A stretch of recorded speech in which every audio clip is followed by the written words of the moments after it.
Shanti.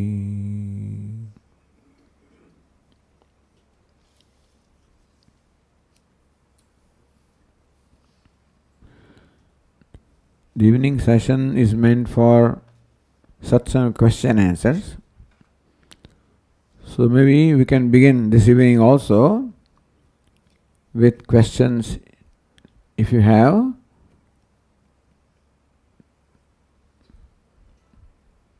Yes, sir. Swamiji, what is the age of Shankara exactly?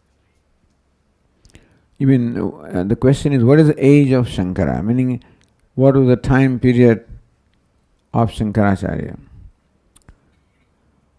The age that is formally accepted by the historians is from from 788 to 820. 788 AD to 820 AD, that is 32 years. That is the. But research has been, now this has been fixed by Max Muller, and his way of fixing was looking at the Sanskrit language, the development of the language, the grammar, and that's how Max Muller fixed many dates. To begin with Rigveda, which is 1560 BC, that is a date he fixed. And from then on, they also fixed the dates of the Upanishads and whatever.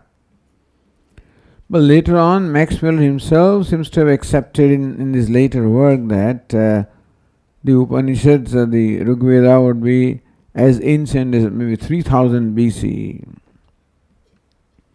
So that is a way of fixing these dates. As far as Shankaracharya is concerned, then a lot of research has been done. There is no consensus on the very fixed date, but it looks like that Shankaracharya may have been maybe 100 years or so before 788. So, in the 7th century sometime. And you know how the scholars try to arrive at this date is by reviewing the literature by Shankaracharya and what Shankaracharya has quoted. Who are the other scholars which the Acharya has mentioned, and when were they there? And who else has quoted Shankaracharya? That is how they try to, arrive at the end. Perhaps before 788, 100 years, 150 years, around that. Although there is another traditional view about Shankaracharya's date is 2500, so 500 BC is what some of the Shankara Mutt they claim. I do not know the basis of that claim that Acharya was, 2500 years ago, but that's what some of them insist, not all of them. So some of them, but I personally think it's not very probable that Acharya was born 2000, almost in the time of Gautam Buddha, and it's more like, so 788 is like 1200 and some years from today. In 1988, we celebrated 1200 anniversary of Shankaracharya. The whole country celebrated. So then it is 1230 years ago. So anywhere from 1230 years ago to 1350 years, you can say, is the time of Shankaracharya.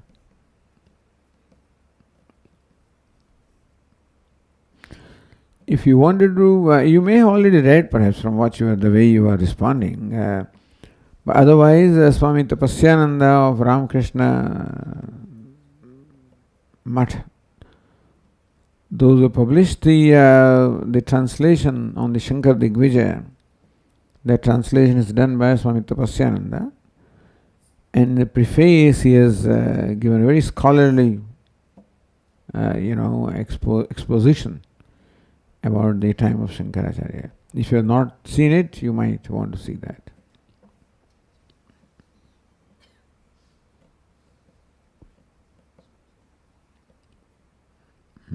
Yes.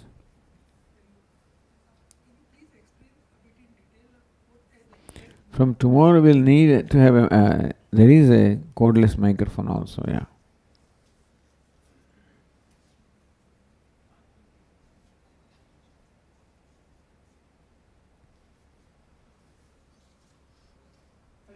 I mean, I just wanted to understand exactly what the meaning of this guna guneshu vartante and indriyani indriyartheshu vartante, these two exactly means. There is some confusion.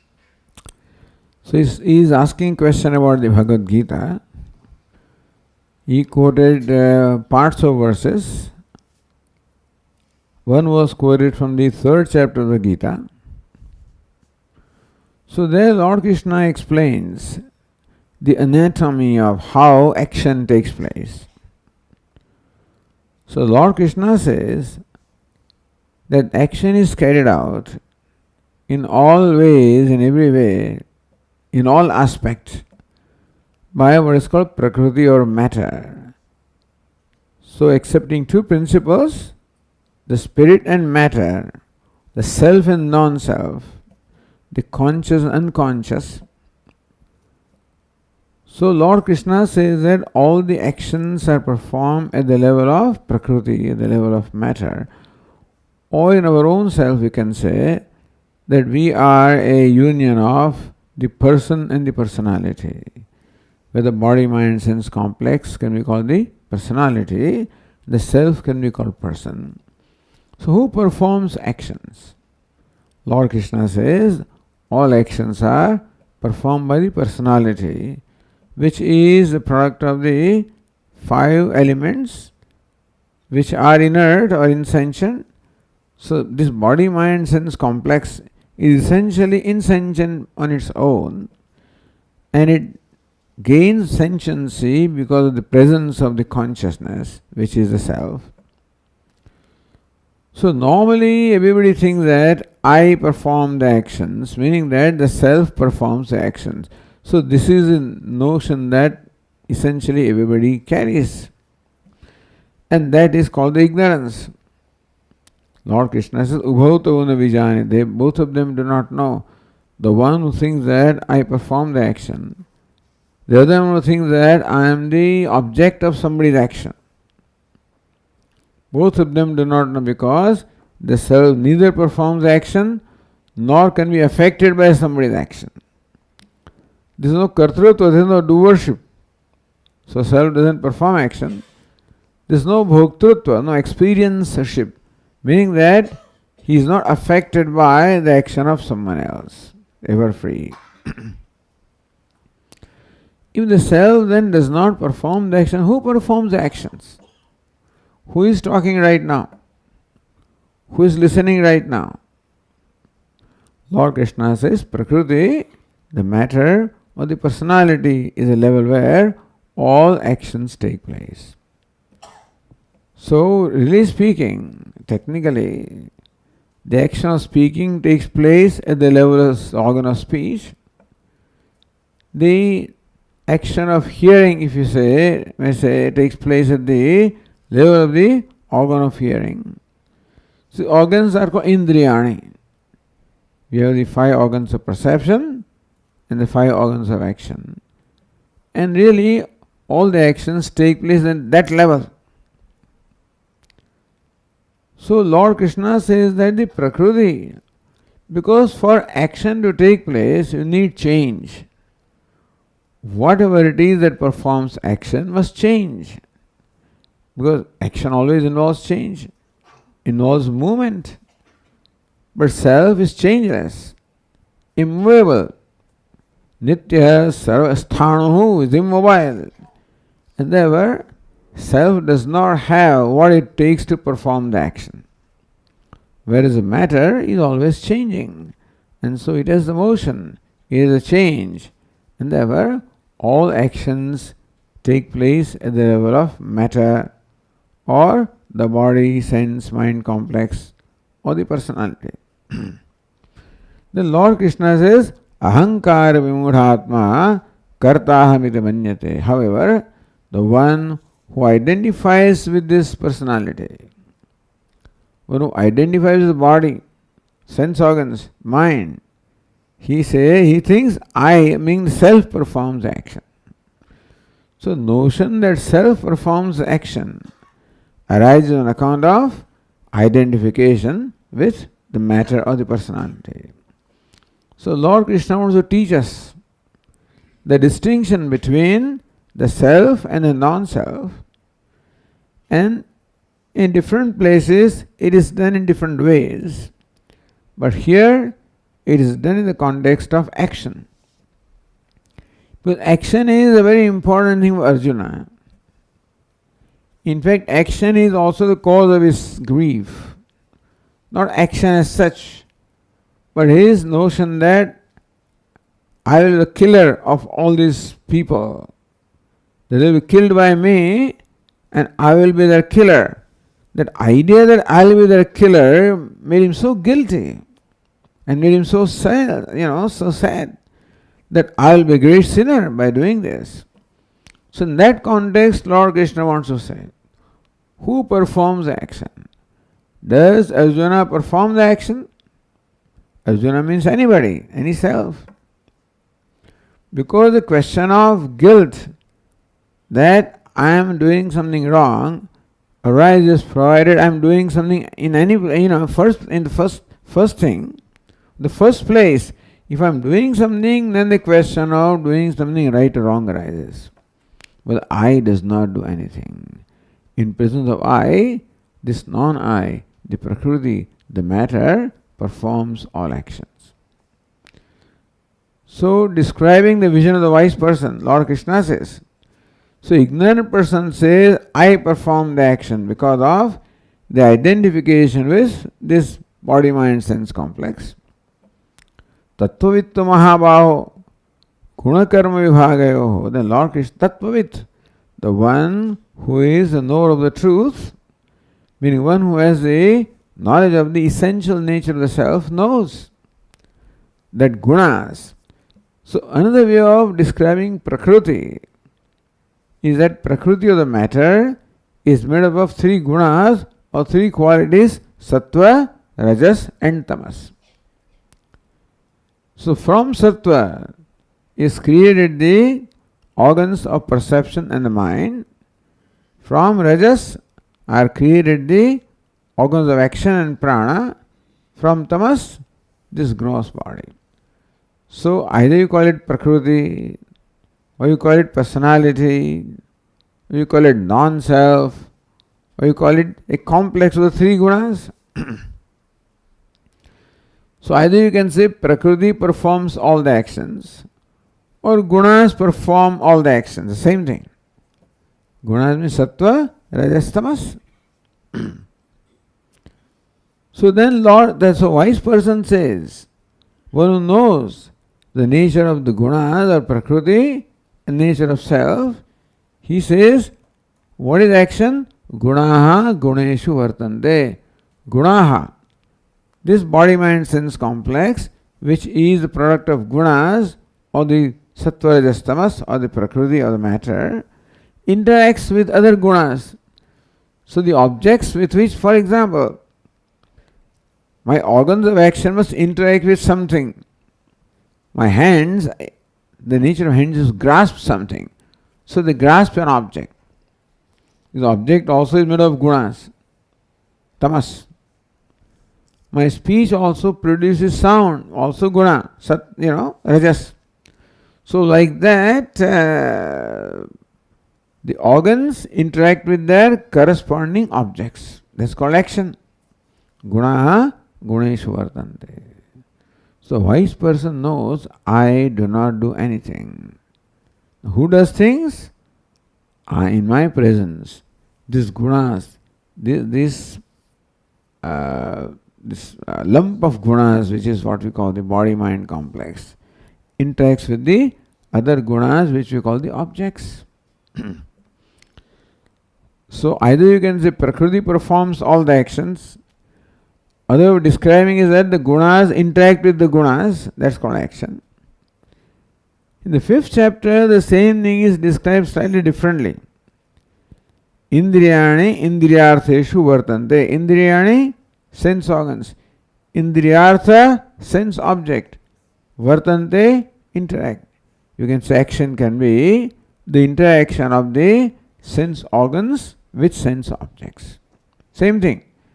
Sense organs can be called guna also, because they are made of sattva and rajas gunas. They can be called prakriti also, because of matter.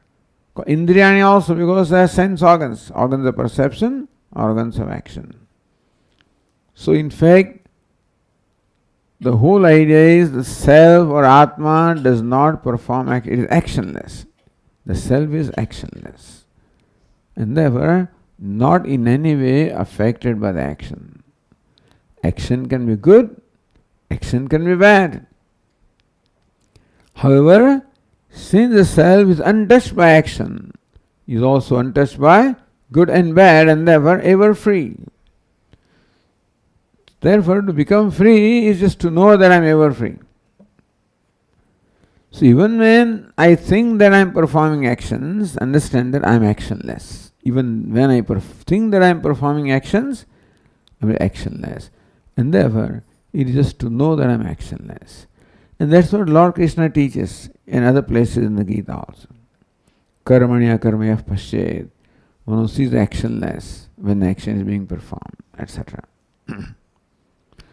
But all of this means that it is non-self or the Prakriti or the matter which is where all the actions take place in the presence of self. Yes, without self, no action can be performed, but self does not perform the action. See, without electricity, the fan cannot run, but electricity does not run the fan, understand? Electricity just is. In presence of electricity, the motor gets energized and starts revolving. And so the blades start revolving. In that, the role that electricity plays is just to be, nothing more than that. In fact, electricity does not order the fan to run, doesn't will the fan to run. There is no even willing also is an action. That also is not that all that electricity is just is. The presence of electricity is enough for the fan to run. Now this is an example. You may find some fault with this, doesn't matter. But the idea is that it is is the presence of self. Actionless self, changeless self, motionless self, in presence of whom this body-mind sense complex becomes enlivened and performs variety of actions. So this is an important lesson that Lord Krishna provides in the Bhagavad Gita to Arjuna, for Arjuna to know that, look, you don't perform action. His grief was because of the thinking that I will be a sinner on account of performing the act of killing the Kauravas or killing these my near and dear ones. The question came only because there were his near and dear ones, otherwise he has fought many battles in the past. It never occurred to him that I am killing people, no. But today what happened is because he saw his relatives and friends and near and dear ones, he became an emotional person. Until then he was an intellectual person, because the way she was very objective. Today he became an emotional person. He was no more objective. And that's how all of a sudden he says, hey, I'll be the killer. So all these complexes arose in him. And Lord Krishna teaches him that Vivek or discrimination, to become free. from this notion. That's all the freedom is. Bondage is nothing more than notions.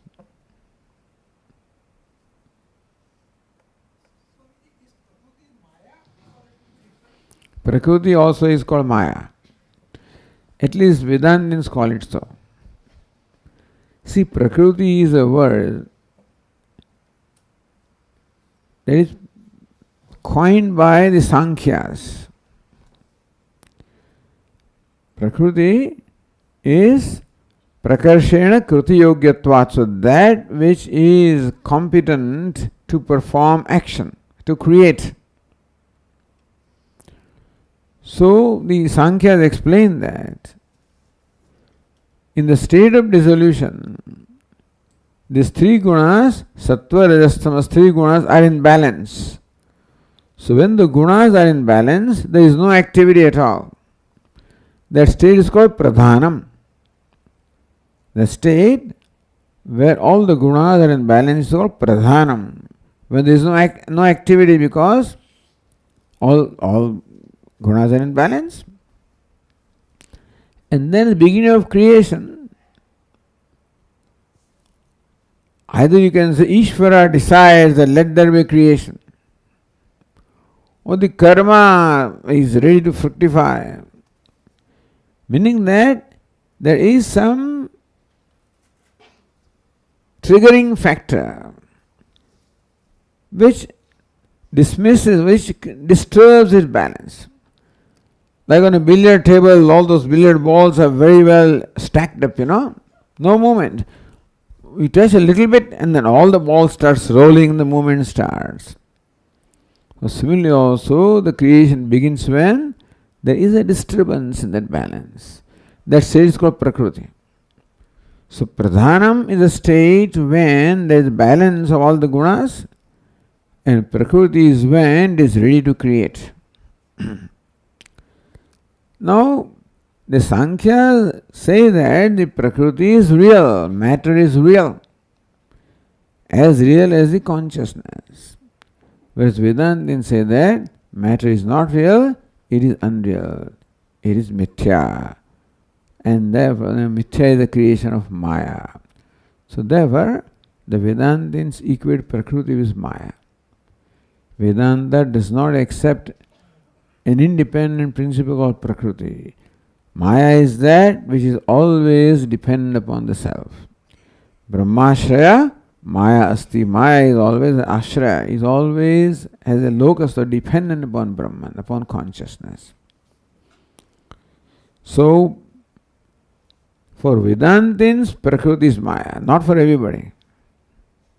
Sankhyas believe Prakriti is real. Huh? Yes, so the science says. Everybody says. For them, this world is real. All those who say the world is real means they say the Prakriti is real. Now science doesn't say the world is real as it is a relative. But until the relativity was discovered, what you see is real. So, other than the Vedantins, the non-dualist, everybody gives reality to the world. It's a tangible kriya. How can you call it unreal? This, how is mithya? This wall is mithya. Can you walk through it? The wall can be called mithya if you can walk through it. Can you walk through it? No. How do you call it mithya? How do you call it mithya? If you cannot walk through the wall, can you call it mithya or not?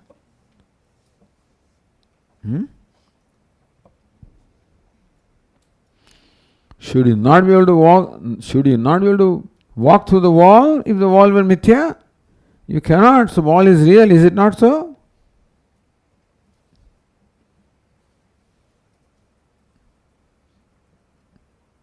Is it not so?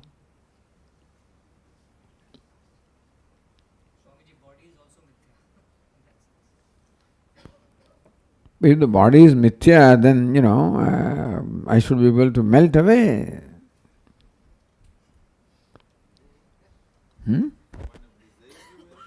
Pardon me? One of these days, the body will melt away. It won't melt away, it will just get transformed. It won't disappear. It won't disappear. It will get transformed. Do you ever dream? Do you have dreams? So sometimes, Swami dreams like this, there's a class and there's a hall and all this. In the dream also a hall, there also a walls, When you wake up, what do you know? The dream was mithya. Is it not so? So if dream was mithya, dream walls also are mithya, is it not? So, but in dream I could not walk through those walls. And still they were mithya.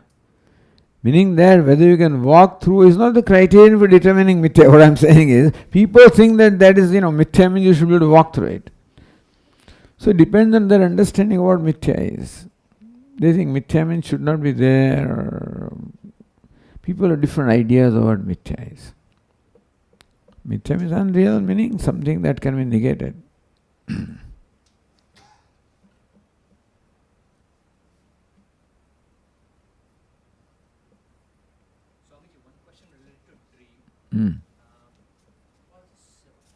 Speak in the microphone, please. So it is essentially said that during the deep sleep, since the ahankara is not there. Where? In deep sleep? Deep sleep. So that's the true nature, true self. And that's the reason why we recollect once we wake up, that because of the presence of the true self, even though there is a lack of, there's a disturbance. Keep close to your mouth, that's what they say, but I think there is some breaking also. Yeah, so when we wake up, that's how we can recollect based on that true self, presence of true self during the dream, the deep sleep, apart from dreams. But then can it also be said that because I knew that I went to sleep and then I woke up, so there is a memory, recollection that I went to sleep and then now I'm awake. Apart from, of course, the deep sleep aspect. Yeah? No, they want to record. And you remove that and give that, you can stretch that, extend the cord.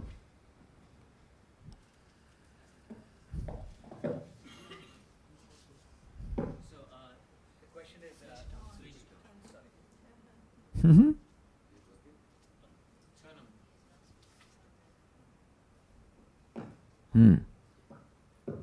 Now kindly repeat that. So yeah. So the question is that in deep sleep, since the ahankara is not there, that's the reason why when we wake up, or I wake up, I kind of recollect that I slept. But then, can it also be attributed to memory? Because, of course, I went to sleep, and then when I woke up, I knew that I went to sleep. So there is a memory recollection,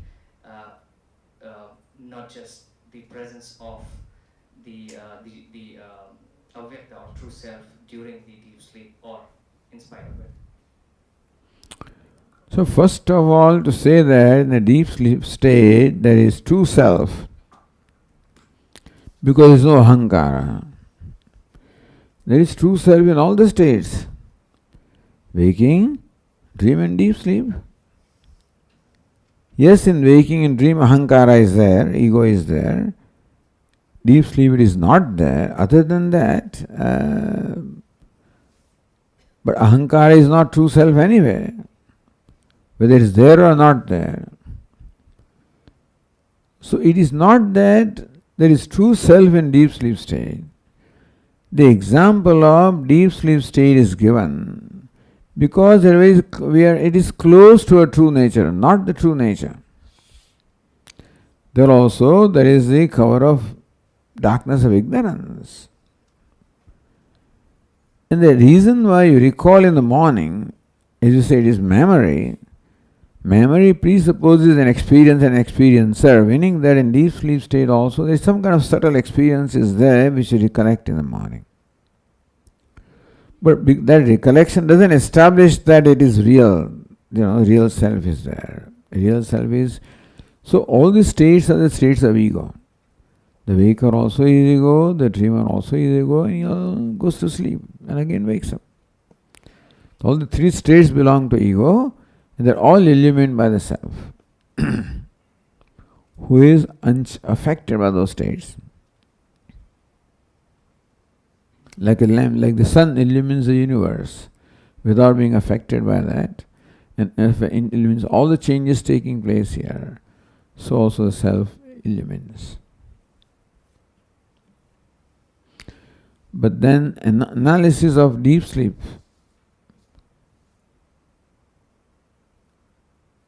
tells us the probability of what our true nature is likely to be. It is not the experience of true nature, but that experience is pretty close to the true nature.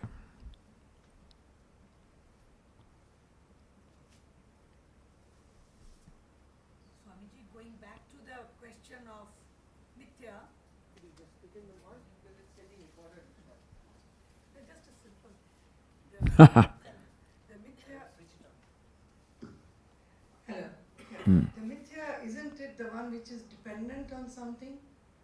There's, not that whether it is real or not real, but it knows its identity of its own without depending on something. Won't that be called mithya? That can also be called mithya, meaning that mithya can be explained in different ways. One way of explaining is that it is dependent reality, does not have independent reality. So now what is dependent reality? For example, there is a pot, So what we call pot is a name and form, has a dependent reality, dependent upon the clay. So then the question is, what is this pot? Or what is it that you call pot? Is there a substance corresponding to the word pot? There is substance corresponding to the word clay. What I'm holding in my hand, what has weight, what has taste, what is smell, all of this is clay. The tangible substance is clay. What is pot? Is there a tangible substance called pot? Is there? Is there something called pot? No? What am I holding in my hand?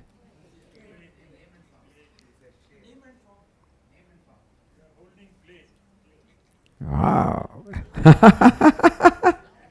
That's a real Vedanta, Yeah. But still we call this object a pot. We don't call it clay, isn't it? There's something, it has got something more than clay, is it not so? There's some difference between pot and clay, otherwise we won't use the word pot. And then for some other thing, you might use a different word.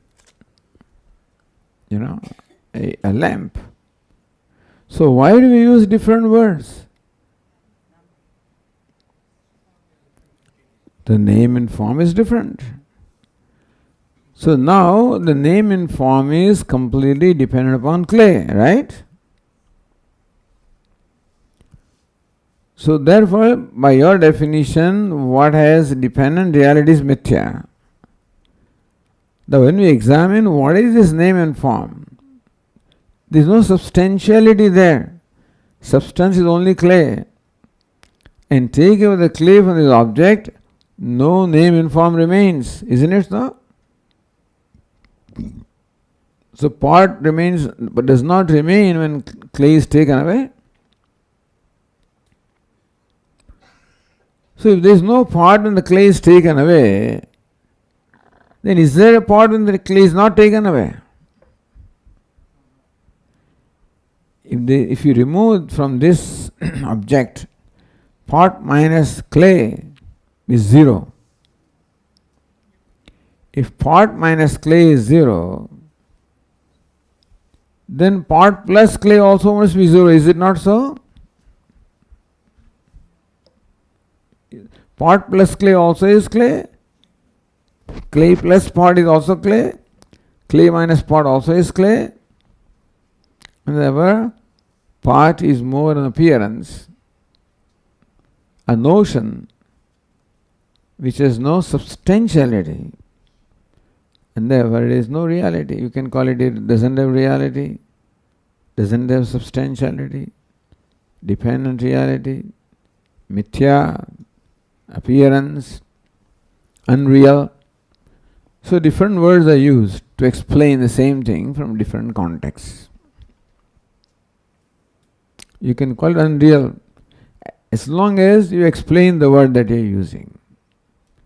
Somebody could use the word unreal in their own way and then may therefore understand a different sense than what you meant.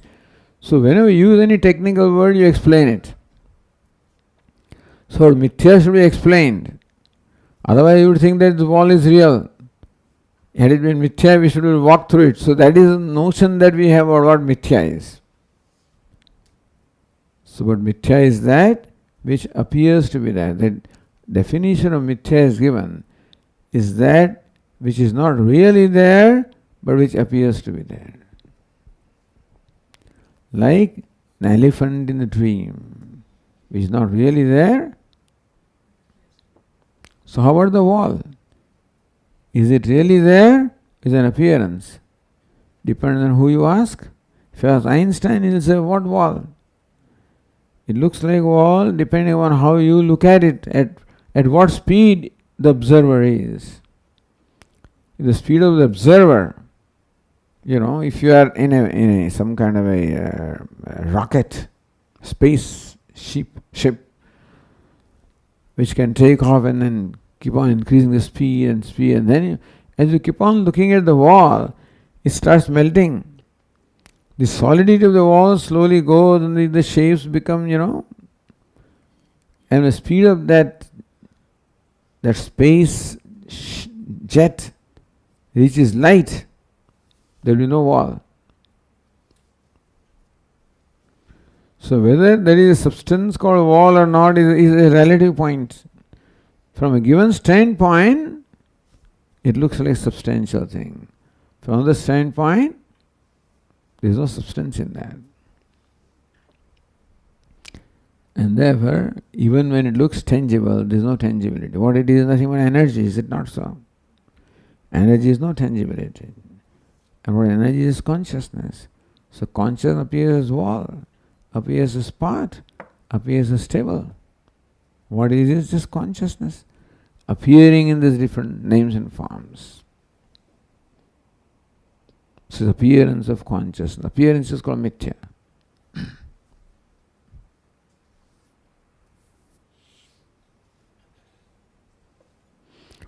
Yeah.